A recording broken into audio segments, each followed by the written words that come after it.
Welcome to the Killer Innovation Show, the longest continuously produced podcast in history.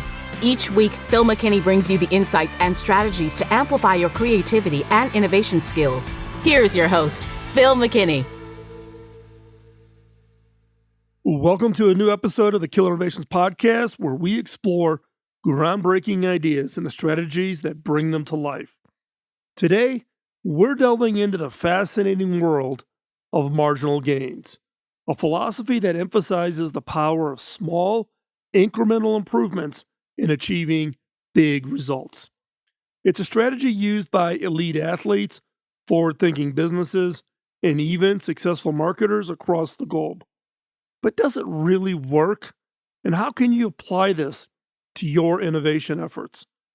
We'll also confront the criticisms and the potential pitfalls of this approach. In this episode, we'll offer a balanced perspective on the philosophy of marginal gains.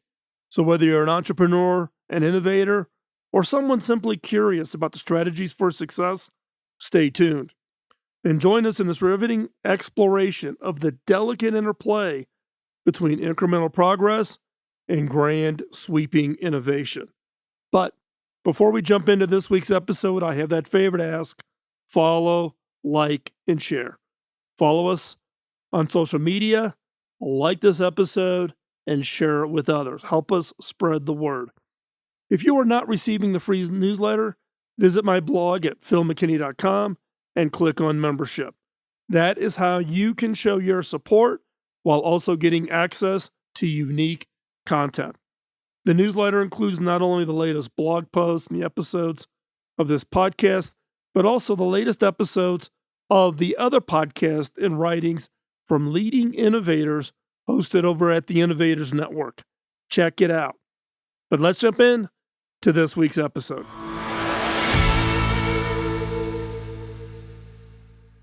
For years, the British cycling team was known for their spectacular failure, not winning a single Tour de France for over a century. Then came Dave Brailsford in 2003, who introduced the concept of marginal gains. Brailsford believed that by improving every area related to cycling by just 1%, the cumulative gains would lead to significant overall improvement. He focused on a broad range of elements, from the nutrition of the riders down to even the type of pillow that suited each rider for a best night's sleep. The result? British cycling saw a remarkable transformation, winning 8 gold medals in 2008 Olympics and 9 gold medals at the 2012 Olympics. And in 2012, the British cycling team won the Tour de France, and they dominated the sport for the next decade, proving the power of marginal gains. This concept has since been applied to various fields. From personal development to business strategies, the 1% factor has proven to be a game changer. It's not about making radical changes or massive improvements. It's about making small, consistent, and constant gains that ultimately lead to monumental results. The theory of marginal gains dates back to the 1960s, when Peter Drucker, the renowned management consultant, introduced the concept of continuous improvement over time to achieve significant overall improvements. By focusing on small improvements in every aspect of our process or system, the cumulative impact will eventually lead to substantial gains. In the world of consulting, the power of marginal gains has been widely accepted, with organizations across various industries putting it into practice through programs like Six Sigma. Six Sigma, for instance, is a set of techniques and tools designed for process improvement, aiming to reduce defects to 3.4 per 1 million opportunities. It employs a data-focused approach to identify, analyze, and eliminate defects, thus optimizing business processes and enhancing performance. This is the prime example of implementing that 1% factor, resulting in substantial improvement through small, consistent gains. The 1% factor is not just limited to business and organizations. Individuals, you can also apply it to your personal lives for self-improvement. By focusing on making slight improvements in various areas of life, you can achieve significant progress over time. For example, in pursuing physical fitness, instead of setting some lofty goals and making drastic changes that may lead to burnout, focus on small daily improvements. This could be as simple as committing to a 1% increase in the steps taken per day, or incorporating one additional healthy meal into their diet each week. These small improvements, when consistent, will ultimately lead to significant physical fitness improvement. In the terms of personal finance, instead of saving a large sum at once, you can focus on making small adjustments in your spending habits and increasing your savings by 1% every month. Over time, these marginal gains will add up and considerably impact your financial well-being. Now, when applied to innovation, the concept of marginal gains emphasizes the remarkable impact that incremental improvements can have. Rather than seeking radical, groundbreaking innovations, it promotes the idea of constant, iterative improvements to existing systems, processes, or products. Each small enhancement may seem trivial when viewed in isolation. However, the cumulative effect of these marginal gains can lead to sustainable advancements over time. Consider the case of software development, where continuous iteration and frequent updates are common practice. Each update might only bring a minor fix or a feature improvement, but significantly enhance the overall experience in software functionality. The same principle is in manufacturing, where marginal improvements in production processes can lead to higher efficiency, better product quality, and increased profitability. Many innovators look down on incremental innovation. However, these seemingly small improvements can lead to monumental breakthroughs. The power of marginal gains challenges the belief that innovation must be disruptive and revolutionary. Now, how do you apply marginal gains to how you innovate?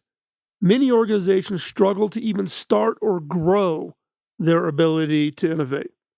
By applying the concept of marginal gains to how you innovate, you can break down the process into smaller, achievable steps. This approach eliminates the pressure of seeking a radical launch or improving in the ability to innovate, and enables organizations to continuously improve their innovation goals. One way to implement 1% innovation is through regular idea generation sessions on improving an organization's innovation ability. Treat your innovation process just like any other process inside your organization. You'll eventually create an efficient and effective innovation engine by continuously developing and refining the process. So, how do you implement these marginal gains with your innovation? How do you make it real? So, to successfully implement this concept, gains as part of innovation progress, you can follow these detailed steps. First off, identify the opportunities for improvement. To identify these areas of opportunities to improve, it's crucial to perform a comprehensive analysis of your existing innovation processes. Begin by breaking down your process into its individual elements and examining each one. Look for inefficiencies or aspects that could be enhanced, however minor they seem. Utilize tools such as flowcharts or process maps to visualize your operations, making pinpoint improvement areas easier. Remember, the goal is not to seek out massive sweeping changes, but to identify small, incremental improvements that, when compiled, can lead to significant gains. Next, set clear objectives. When setting your objectives, ensure they are specific, measurable, achievable, relevant, and time-bound. The acronym we all know and love, make it a SMART objective. For instance, if you aim to improve your innovation pipeline, your objective is to, let's say, quote, increase the number of ideas by 1% over the next month. This objective is specific, such as improving the number of ideas. It's measurable. You're going to want to do it by 1%. It's achievable through various improvements like better ideation processes or improved idea management systems. And it's relevant, improving the innovation funnel, and it's time-bound to be achieved in the next month. Be sure to communicate these objectives clearly to your team so everyone understands their role in the collective pursuit of these marginal gains. Also, establish a system for tracking progress towards these objectives. This might involve regular check-ins or project management tools to monitor tasks and deadlines.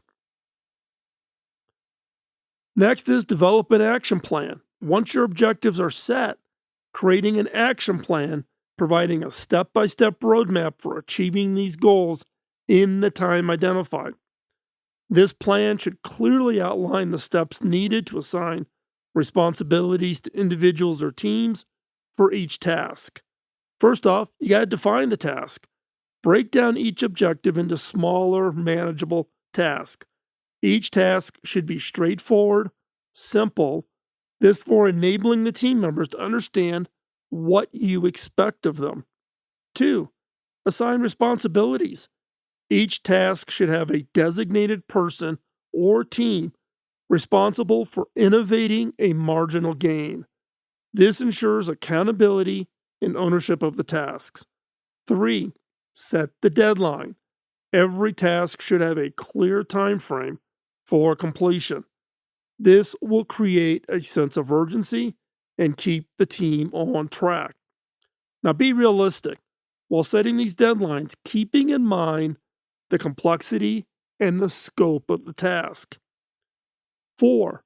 Identify the resources. Determine what resources will be needed to complete each task, whether it's manpower, technology, equipment, or financial resources. 5. Monitor and adjust. Establish a system for tracking progress on these tasks. Regularly review the plan's implementation, adjusting tasks or timelines as needed based on the progress made. This will ensure the plan remains flexible and adaptable to any changes or challenges. Now remember, the aim here is to make small, consistent improvements. Don't be disheartened if progress seems slow initially. With time and consistent effort, these small changes will accumulate, leading to significant advancements. Implementing marginal gains as part of your innovation program can improve efficiency, increase your innovation impact, and ultimately have a more successful business. Next up is gathering data. Data collection is vital to implementing marginal gains in an innovation program. It provides an evidence-based approach to determine where incremental improvements can be made and offers insights into the effectiveness of these changes. Now, to gather data, there's some things you just need to do. First off, start collecting baseline data. Before you want to implement any changes, get that baseline. It is crucial. This data will provide a snapshot of your current innovation efforts against which you can compare future performance. This includes measures like innovation pipeline or the funding of innovation experiments, depending on the area identified for improvement. 2. Data collection. Use various methods to collect rich, multifaceted understanding of your innovation operations. This could include surveys, interviews, observations, budget information, project tasking, however you manage your tasks within your innovation efforts. And then utilize digital tools and analytic software to automate and streamline the data collection process. But you need the data. Next up, you need post-implementation data. So after you've implemented the change, you need to continue collecting the data. This will allow you to track progress, measure the improvement's impact, and assess whether objectives are being met. And then data analysis. Analyze the data collected pre and post implementation to identify trends, measure the effects, and guide future improvements. It's important to be patient and persistent during this stage, as the benefits of marginal gains often take time to materialize. 5. Feedback loops. Establish feedback loops to ensure insights from the data with your team. This encourages continuous improvement and keeps everyone engaged in the process. Remember, this is going to sound like a broken record. The goal is not to seek out massive sweeping changes, but be satisfied with small incremental improvements that, when stacked up, lead to these significant gains. And consistent data collection analysis will be that compass that guides you towards achieving this 1% gain. Now, when you have all that done, you have to monitor and review the outcomes. You need to be able to do postmortems. You've been doing it for individual tasks. You got to look at it in a broader context. It's a crucial step in the innovation program. This ensures that the innovation objectives are met and it guides future decision making. So you got to do progress tracking, or use your established system to track progress towards your objectives. You've been doing your tasks, but roll it up. Are you achieving the objectives? Now, again, this can include project management tools or performance dashboards that provide near real-time insights into the status of the tasks, and are you making your progress? Outcome evaluation. Compare the outcomes with the objectives. Are you achieving the objective? Evaluate whether a 1% improvements have led to desired outcomes, such as an improved innovation pipeline, increased idea quality, or more innovation experiments. 3, data-driven. Keep using the data. Use the data collected on the tasks. Roll it up to measure the objectives and see how that's going. And conduct comprehensive review of the program. Analyze those trends, look at the patterns, and look at the impact of these marginal improvements. And then again, identify areas of further enhancement. And then get that feedback. Collect it from the teams on the individual tasks, from your stakeholders. This can shed light on any challenges encountered, provide insight into the program's effectiveness, and suggest ways to improve future iterations. And then, like everything, adjust and refine. Based on the review, make necessary modifications to the innovation program. This could mean adjusting objectives, redefining tasks, or even reshaping the entire approach if required. Refining your strategy based on tangible evidence and feedback ensures continuous improvement and long-term success.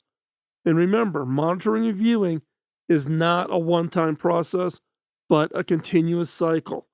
This iterative process of fine-tuning improvements embodies the philosophy of marginal gains. The key to achieving these monumental results with a 1% factor is consistency. Making small daily gains may seem insignificant, but over time they add up and they lead to significant progress. One must be patient and persistent in pursuing marginal gains, knowing that each small improvement contributes towards a larger goal. In addition, consistency is essential to maintaining these improvements. It's not enough to make small gains quickly and revert to old habits. The 1% factor should become a way of life, continuously seeking ways to improve and to grow. So, what are some examples It's been around and been applied to various fields, and it has yielded significant results. One example is the implementation of lean principles in manufacturing. Companies have reduced waste, increased productivity, and improved quality by identifying and making small improvements to various areas, such as inventory management, production processes, and workflow. Let's talk about Toyota. In the 1950s, Toyota introduced the Toyota Production System, or TPS. It's a pioneering application of lean principles and marginal gains that has transformed the automobile industry. At the heart of this system was the Kaizen philosophy, which emphasizes continuous incremental improvement. Every aspect of the production process was meticulously scrutinized for potential improvement, even if the benefit seemed minor. One significant improvement was introducing just-in-time production system. This system focused on producing only what was needed, when it was needed, and in the quantity needed, resulted in significant reductions in waste, streamlined production, and improved efficiency. Each small adjustment may have appeared insignificant in isolation, but when combined, they resulted in substantial overall gains in productivity and quality. Furthermore, Toyota empowered its employees to participate in this marginal improvement process. Workers were encouraged to pause the production line if they identified a problem or a potential efficiency improvement. This approach increased operational efficiency and fostered a culture of continuous improvement, underscoring the belief that everyone at every level of an organization can contribute to the marginal gains philosophy. Through these seemingly minor modifications, Toyota significantly shortened production times, decreased cost, and improved quality, setting a new standard in automobile manufacturing. Their commitment to the philosophy of marginal gains is a testament to the power of small, continual improvements and a significant factor behind their rise to global prominence. But it's not just about manufacturing. Let's talk about the digital advertising. This is where data-driven decisions and iterative improvements have revolutionized the campaign success. By leveraging the power of analytics, advertisers can break down their strategies into several components and apply the marginal gains philosophy to each, thereby incrementally improving overall performance. For instance, let's take the aspect of ad targeting. Marketers can observe noticeable improvements in engagement rates by making small adjustments, such as honing in on a more specific demographic or adjusting the time of day when the ad is displayed. Similarly, tiny modifications to the ad copy, like changing the call to action or tweaking the headline, can significantly increase click-through rates. Programmatic advertising, another burgeoning field, employs marginal gains to optimize ad buying in real time. This approach allows marketers to make small improvements based on real-time data, leading to more cost-effective allocation of ad budgets. These seemingly minor enhancements, when implemented together, can result in exponential increase in overall campaign success, illustrating the power of applying marginal gains. This constant experimentation and optimization method, driven by marginal gains, can determine a campaign's success or failure. Now, while the concept of marginal gains has been celebrated in many sectors for its potential to bring about significant overall improvements, it is not without its critics. Here are some of the common criticisms against the philosophy of marginal gains. 1. Lack of focus on major improvements. Critics argue that focusing on small incremental changes often diverts attention from larger, more impactful improvements. By focusing on minutiae, organizations might miss out on making significant leaps in innovation and instead find themselves stuck in a cycle of small, often insignificant changes. 2. Time and resources. Identifying and implementing marginal gains can be time and resource intensive. It requires careful scrutiny of all processes through data collection and analysis. These efforts might not always deliver proportional returns, making it an inefficient strategy in some critics' eyes. 3. Overemphasis on optimization. Critics also point out that hyper-focus on marginal gains can lead to an overemphasis on optimization at the expense of creativity and risk-taking. This could stifle innovation and limit the potential for major breakthroughs. 4. Dependency on perfect conditions. The strategy of marginal gains can be highly dependent on the perfect alignment of conditions, which may not always be possible, particularly in volatile or unpredictable business environments. Critics argue that the philosophy works best in controlled environments like manufacturing or sports, where stable, repeatable processes exist. And 5. Unpredictable results. Critics highlight that seemingly minor changes made in pursuit of marginal gains can sometimes have unpredictable, unintended consequences that could actually negatively impact other parts of the system and process. So, when talking about marginal gains, undoubtedly provide incremental improvements and drive continual progress, balancing the approach with a broader vision that encourages significant innovation, allows for risk-taking, and accommodates larger system-level improvements, and this is critical. So, in conclusion, the philosophy of marginal gains can significantly contribute to innovation, highlighting the compounding power of seemingly insignificant ideas. However, it's crucial to acknowledge the pitfalls of marginal gains. Critics warn of that risk of losing sight of larger transformative improvements, the potential stifling of creativity and risk-taking, and the unpredictable consequences of minor changes. They argue this philosophy could become resource-intensive, and it doesn't always yield proportional returns, especially outside of controlled environments. So balancing the philosophy of marginal gains with an overarching vision for innovation is the key. Organizations should strive for a blend of marginal improvements and significant leaps in innovation. This requires fostering an environment that rewards small enhancements and bold, creative ideas, ensuring neither is undervalued. If employed judiciously, the philosophy of marginal gains is valuable in the innovation toolkit, driving constant refinement and progress. However, it should never be the sole strategy, but coexist with other approaches championing significant, transformative change. In this light, the philosophy of marginal gains provides a valuable insight. Innovation isn't always about spectacular breakthroughs, but often about the relentless pursuit of better, regardless of how small the improvements might be.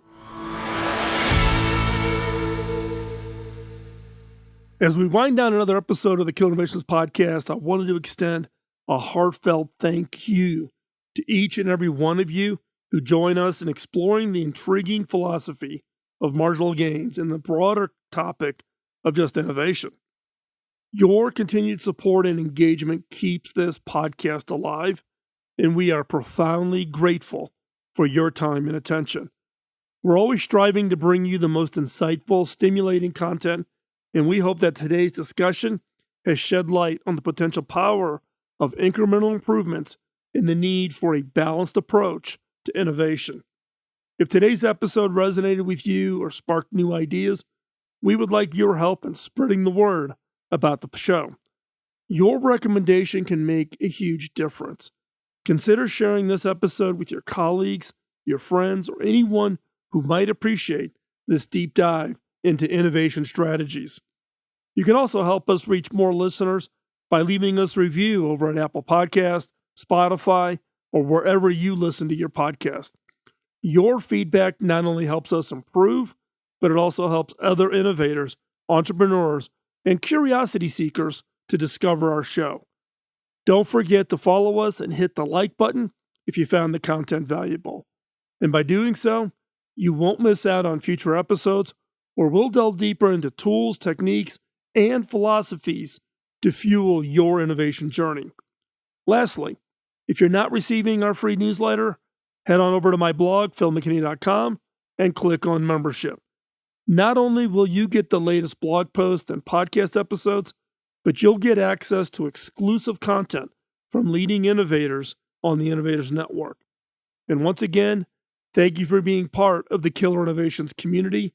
Your presence truly enriches our discussions, and we can't wait to continue this journey of learning and growth with you. And until next time, stay innovative, stay curious, and keep pushing the boundaries of what's possible. See you next week. Bye-bye. Podcasting nonstop since 2005, this has been the Killer Innovation Show on the Innovators Network.